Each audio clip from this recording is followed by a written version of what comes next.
Kawawa talaga ito si Aling Clara. Nakakaawa ka, nagkakabuhol-buhol ka.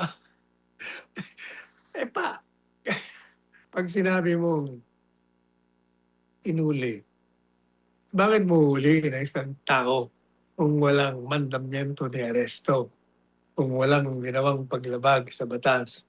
Kahit saan ka man naroroon, whether sa Pilipinas, sa Czech Republic, sa Portugal, 'pag ikaw ay hinuli o di inaresto ka, yan ang problema sa inyo kasi. Kawawa talaga si Auntie Clara. Wala siyang kamalay-malay kung anong talagang nangyayari. Kaya tanggol na lang siya ng tanggol kahit na nagmumukha na siyang, Tangier. Sige pa rin, kawawa naman. I really sympathize with this girl. Samantala, sa iba pang balita, ipinaliwanag ng Malacanang ang pagkakaiba ng terminong nahuli at naaresto kaugnay sa kaso ni dating kongresistang si Zaldico. Ayon sa palasyo, ang pahayag ni Pangulong Ferdinand Marcos Jr. ay nakabatay sa beripikadong impormasyon sa panahong iyon. Si Cresilyn Catarong sa balita. Dumipensa ang Malacanang matapos questionin ang pahayag ni Pangulong Ferdinand Marcos Jr. na nahuli na si resigned Congressman Zaldico. Sa palace briefing nitong Lunes, sinabi ni Presidential Communications Office Undersecretary Claire Castro na mahalagang malinawan ang publiko sa naturang usapin. Gusto rin natin liwanagin dahil na maraming nagsasabi na ang Pangulo daw mismo ay nagbigay ng fake news. Unang-una, kung mapapansin niyo po, April 16, unang nag-post ang Pangulo ng kanyang mensahe. Nahuli na si Zaldico. Pag sinabi nating nahuli na si Zaldico, it doesn't necessarily mean that it is an arrest.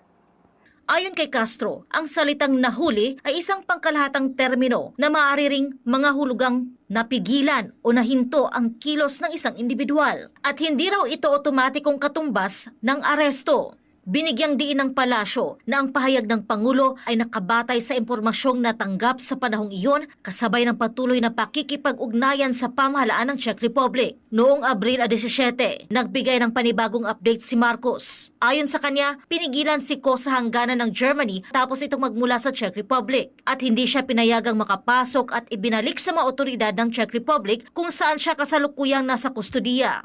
Hindi po ito mali. Hindi po nanggaling sa Pangulo mismo ang salitang aresto. Pero hindi rin po kinakaila ng SOJ that the movements of Zaldico were restrained to a certain extent. Ayon pa kay Castro, kung nagamit man ng Presidential Communications Office ang salitang aresto, ito ay maaring dulot ng pagsasalin o interpretasyon. Aniya, agad naman itong itinama upang umayon sa terminolohiyang ginagamit ng Czech Republic. Kung ginamit man ito ng PCO, dahil yon ang kanilang pag-translate, most probably salitang nahuli. But, nung nalaman na hindi ito ang terminong ginagamit ang Czech Republic, yan po naman ay ating iginalang. At pina-correct na lang po natin nang naaayon din po sa nais na salita na o termino ng Czech Republic. Ipinaliwanag din ng Malacanang na mahalagang malinaw ang paggamit ng mga termino upang maiwasan ang kalituhan, lalo na sa mga kasong may kinasasangkutang ibang bansa. Iba po ang termino po na ginamit ng Czech Republic. Hindi po nila, sa kanila po ay hindi po dapat magamit ang salitang aresto sa kanilang bansa. Sa atin po kasi, normally, pag sinabing nahuli, naaaring sinasabi, maski na ang mainstream media, na-aresto. Kung may pagkakaiba ba na termino lihiya na ginagamit ang bansang Czech Republic at ang Pilipinas, so igagalang po natin yung nais nila. Samantala, iginiit ng Malacanang na maingat ang Pangulo sa pagbibigay ng pahayag sa publiko kaugnay sa kaso ni Zaldico. Sa ngayon po ay hindi ako makakapagsalita kung sino yung bigay sa kanya ng report na ito, pero maingat po ang Pangulo sa pagbibigay ng anunsyo sa ating taumbayan. Kaya wag ipahid sa Pangulo ang salitang aresto dahil hindi po niya yan ginamit. Para sa Diyos at sa Pilipinas kong mahal, ito si Cresilyn Catarong, SMNI News. Ayan, Attorney Sal, pinaliwanag ng Malacanang yung kaibahan ng naaresto sa nahuli. Ano pong reaksyon ninyo dito? Kawawa talaga ito si Aling Clara. nakakaawa ka, nagkakabuhol-buhol ka. Eh, 'pag sinabi mong inuli, bakit mo huli ng isang tao kung walang mandamiento ni aresto, kung walang ginawang paglabag sa batas? Kahit saan ka man naroroon, whether sa Pilipinas, sa Czech Republic, sa Portugal, 'pag ikaw ay hinuli o di inaresto ka, yan ang problema sa inyo kasi. Kawawa talaga si Auntie Clara. Wala siyang kamalay-malay kung anong talagang nangyayari. Kaya tanggol na lang siya ng tanggol kahit na nagmumukha na siyang, Tangier. Sige pa rin, kawawa naman. I really sympathize with this girl.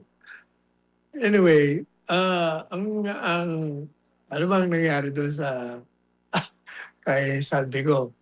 Siguro pinigilan siya doon. Nung pumasok siya, baka nagkaroon ng problema doon sa travel papers niya. So, pinigilan muna siya siguro. Kasi 'pag pinigilan ka, parang ang dating, dinitain ka, for a while to check on your papers. Eh, kung inabot ng isang araw 'yon, 'di parang ang dating, nahuli ka, inaresto ka. Oh, eh, siyempre yung nagbigay naman ng impormasyon kay Presidente Marcos Jr., tuwa naman siya. Hindi ko lang malaman kung totoo yung natutuwa o hindi. Kasi hindi mo talaga alam kung ano ang tunay na script ng mga taong nasa likod ng pagnanakaw ng pera ng kaban ng bayan. Marami talagang mga senaryo dyan. Hindi mo alam kung totoo na dinidemanda, nagkaroon ng whole departure order, sigurado na ipakukulong. Lahat ng yan, yun ang inilalarawan nila. Pero kung susundin mo yung mga nakaraan, yung mga dating mga pangako na napako, mga gaya ng bigas, 20 per kilo, walang nangyari doon. Lahat ng mga pinangako niya. Di ba? Ano man tawag mo doon sa bago dumating ang Pasko, may makukulong dito. Walang nangyari. Lilika ako ng ICC para malaman ang katotohanan na yun. Pinagtakpan, kaya pala lumika ng ICC.